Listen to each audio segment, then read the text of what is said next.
Well, Israel's Prime Minister Benjamin Netanyahu is in the U.S. for talks with President Trump. The two leaders have a close personal relationship, but now with the US-brokered Israel-Hamas ceasefire seemingly on ice and Israel's continued strikes in Lebanon and Syria, Netanyahu's actions appear to be challenging the notion of Trump as Middle East peacemaker. All is well between US President Donald Trump and Israeli Prime Minister Benjamin Netanyahu. That was the message Trump gave when he visited Israel in October. In a speech to the Knesset, Trump even asked for Netanyahu to be pardoned in his corruption trial. Hey, I have an idea. Mr. President, why don't you give him a pardon? Give him a pardon. But is all really well? In Gaza, Israeli airstrikes have continued to kill scores of people. Israel also still occupies over half of the territory and is blocking the entry of vital humanitarian aid. And the deal that the Trump administration brokered recently shows no sign of moving to the second phase. If you look at the agreement, the second phase is just unimplementable. It is not viable. And it has to do with the fact that Hamas did not disarm, that Israel did not fully withdraw, that no one in his right mind would join an international stabilization force until those two elements are fulfilled, meaning Hamas disarmament and Israeli full withdrawal. That makes the U.S. look foolish. And that's not a good look for President Trump. Israel also challenges Trump by continuing to strike and occupy parts of Lebanon and Syria, despite US-brokered ceasefires in place there too. Trump wants from Netanyahu something that Netanyahu is not willing to give him, and that it's much more cooperation and goodwill and good faith in terms of the next phases in Gaza, or at the same time exercising restraints in Syria and Lebanon. Especially because Trump had already publicly declared peace in the Middle East. We ended the war in Gaza and really, on a much bigger basis, created peace. And I think it's going to be a lasting peace, hopefully an everlasting peace. Peace in the Middle East.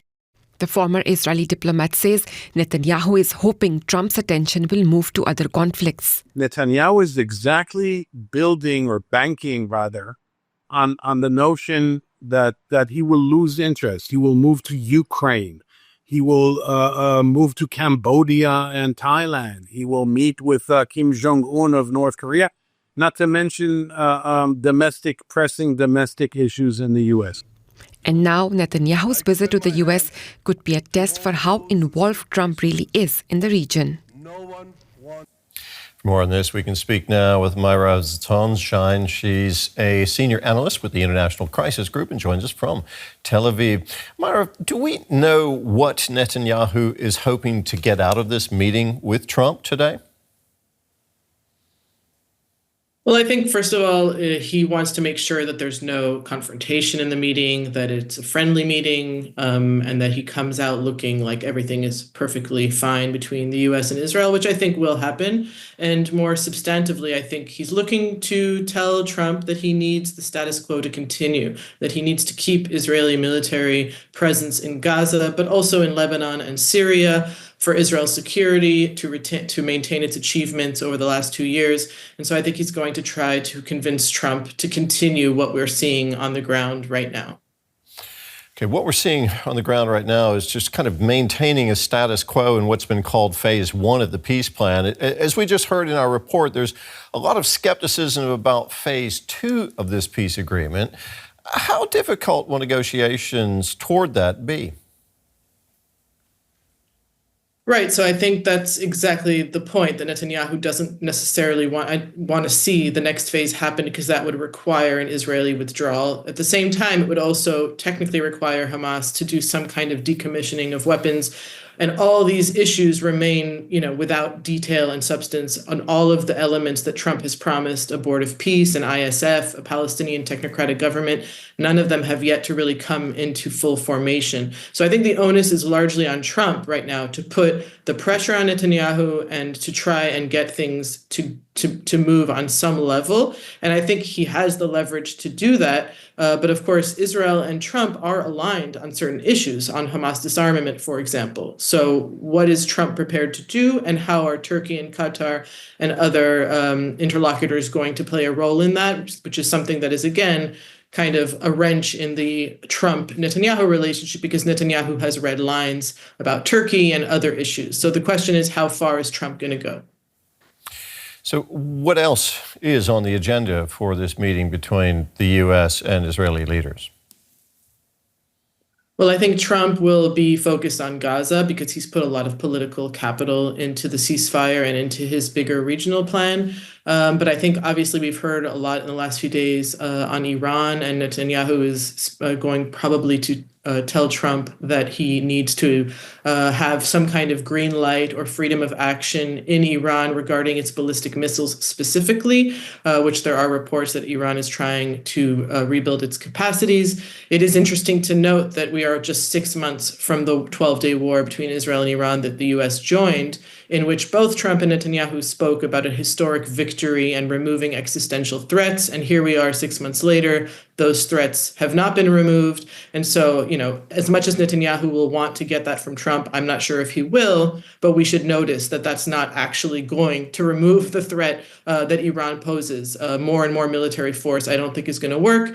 And I think also on Syria, Trump very much wants to move to a security agreement, and Netanyahu is stalling and stalling and stalling. And so again, it's the question of how much Trump wants to push Netanyahu on that matter. Now, both Trump and Netanyahu are under enormous domestic political pressure as well. How important is it for them that this meeting is seen as successful?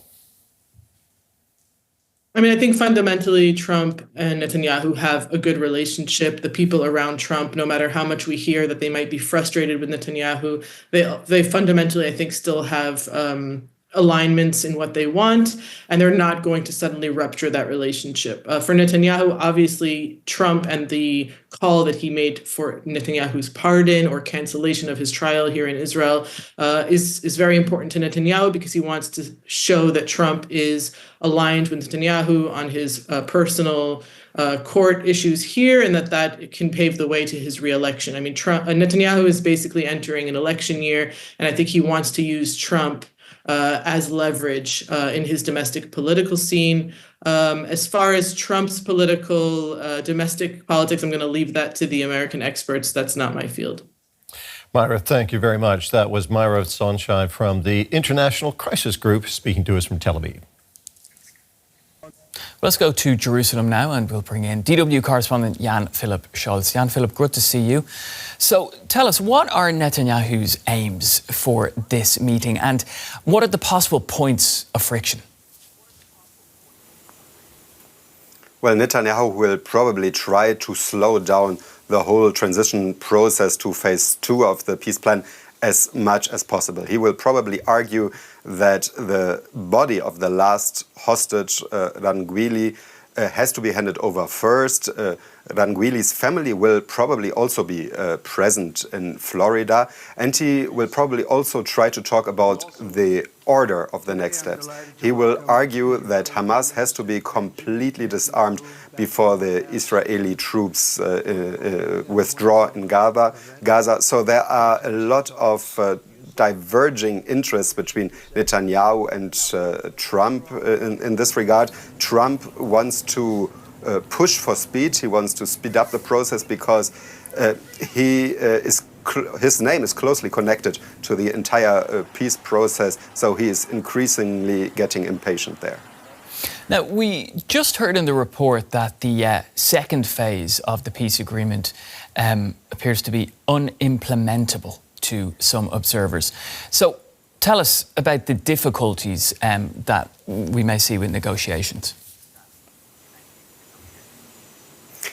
It will definitely be much more difficult to implement than the first phase. Just a few days ago, the Israeli Defense Minister Katz said that he wants the Israeli troops to be present in the Gaza Strip, at least in parts of it, for the long term. And this is, of course, completely against the idea of the peace plan.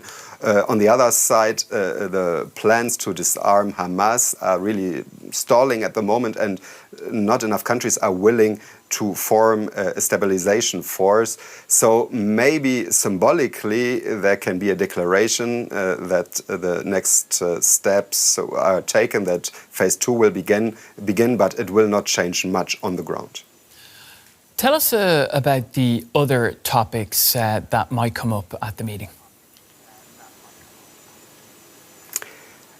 Netanyahu is also expected to ask for the green light regarding possible new strikes against Iran. There has been a lot of talk here in Israel lately about Iran allegedly rebuilding its military capabilities, especially when it comes to missiles and to its nuclear capabilities, but it doesn't seem very likely that he will get Trump's support there. In general, Trump's and Netanyahu's views are very different in many regards, basically everywhere in the region, and a lot of observers say that Trump is getting increasingly frustrated by Netanyahu's hawkish approach in the region.